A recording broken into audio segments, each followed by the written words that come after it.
Shri Swaminarayan secondary and higher secondary school Salvav ना शिक्षक Dharmesh sir. विद्यार्थी मित्रों, आज આપણે ધોરણ 11 કોમર્સ ની અંદર પ્રકરણ 2 વ્યવહારોની બેવડી અસર અને ખાતાના પ્રકાર વિશે સમજવાના છે।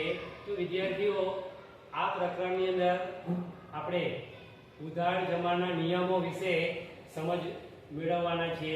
तो तमने दरेक विद्यार्थीओने खबर छे ते मुजब उधार जमाना नियमों विद्यार्थीओने व्यवहारनी अंदर उपयोग करता बराबर परफेक्ट आवड़शे तो आपणे ए धंधानो नफो के साचो नफो के खोट आपणे सहेलाईथी जाणी सकीए। तो विद्यार्थीओ, उधार जमाना 3 नियमों छे। पहलो नियम छे व्यक्तिना खातानो नियम, बीजो नियम छे माल मिलकत खातानो नियम अने त्रीजो नियम छे उपज खर्च खातानो नियम। तो विद्यार्थीओ, व्यक्तिना खातानो नियम छे लाभ लेनार खाते उधार अने लाभ आपनार खाते जमा। एवी रीते माल मिलकत खातानो नियम छे माल मिलकत आवे तो आपणे उधार करीशुं अने माल मिलकत जाय तो जमा करीशुं। त्रीजो नियम छे उपज खर्च खातानो नियम। तो खर्च के नुकसान थाय तो आपणे उधार करीशुं અને આવક કે ઉપજ થાય તો જમા કરીશું। તો વિદ્યાર્થીઓ, આ ત્રણ નિયમોને આપણે એક ઉદાહરણ દ્વારા સરળતાથી અને સહેલાઈથી સમજી શકાય તે માટે આપણે આગળ વધીશું। તો વિદ્યાર્થીઓ, પહેલો નિયમ આપણે જોઈશું વ્યક્તિના ખાતાનો નિયમ। તો એના માટે આપણે શું કરીશું વિદ્યાર્થીઓ, એક ઉદાહરણ ધારી લઈશું। ધારો કે આપણી ગડા ઇલેક્ટ્રોનિક્સ નામની દુકાન છે। તો આ ગડા ઇલેક્ટ્રોનિક્સ દુકાનની અંદર આપણે જેઠાલાલ છે અને આપણે ગડા ઇલેક્ટ્રોનિક્સ ના માલિક છે। તો આપણા ધંધાની અંદર આ બધા વ્યવહારો થવાના છે। તો એની ઉધાર જમાના નિયમ ઉપર કેવી અસર થશે તે આપણે સમજીશું। તો પહેલું ઉદાહરણ આપણે લઈશું કે ગડા ઇલેક્ટ્રોનિક્સે રૂપિયા 5000 રોકડા બેંકમાં ભર્યા।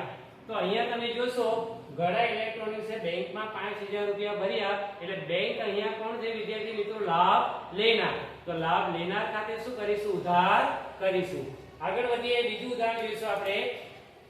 રિલાયન્સ કંપની પાસેથી ગડા ઇલેક્ટ્રોનિક્સે 5000 રૂપિયાના ટીવી ફ્રીજ વોશિંગ મશીન ખરીદ્યા।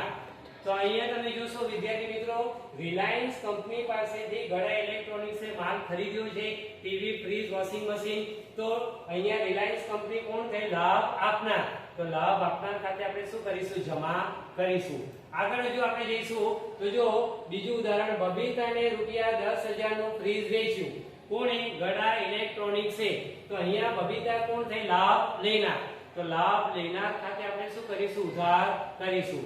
આગળ વધીએ, પેઢીમાં ધંધામાં વધારે નાણાંની જરૂર હોવાથી પત્ની દયાબેન પાસેથી રૂપિયા 50000 ની લોન લીધી। કોણે લીધી? तो गड़ा इलेक्ट्रॉनिक्स से लोन ली। कोनी पासेथी विद्यार्थी मित्रों? दयाबेन पासेथी। तो दयाबेन कोण छे? अहींया लाभ आपनार। तो लाभ आपनार खाते शुं करीशुं? जमा। तो अहींया दयाबेन खाते आपणे जमा थशे। एवी रीते बीजो नियम विद्यार्थी मित्रों छे माल मिलकत खातानो नियम। तो अहींया जो गड़ा इलेक्ट्रॉनिक्स कंपनीए एलजी कंपनी पासेथी 3 लाखना टीवी फ्रीज रोकड़ेथी खरीद्या। कोने खरीद्या? एलजी कंपनी पासेथी गड़ा इलेक्ट्रॉनिक्से टीवी फ्रीज वॉशिंग मशीन खरीद्या। तो ए TV fridge washing machine Gada electronics माटे शुं थशे? माल।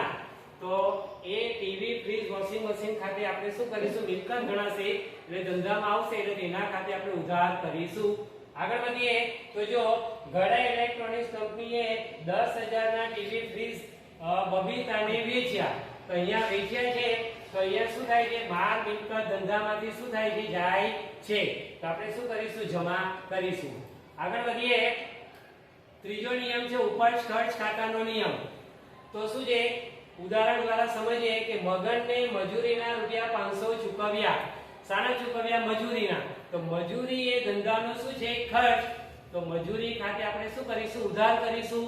આગળ વધીએ, કમિશનના રૂપિયા 500 રોકડા મળ્યા। કોને મળ્યા? ગડા ઇલેક્ટ્રોનિક્સ ને। તો કમિશન સ્વરૂપે શું થઈ? આવક। તો આવક કે ઉપજ ખાતે આપણે શું કરીશું વિદ્યાર્થી મિત્રો? જમા। તો આપણે કમિશન ખાતે જમા કરીશું। જય સ્વામિનારાયણ।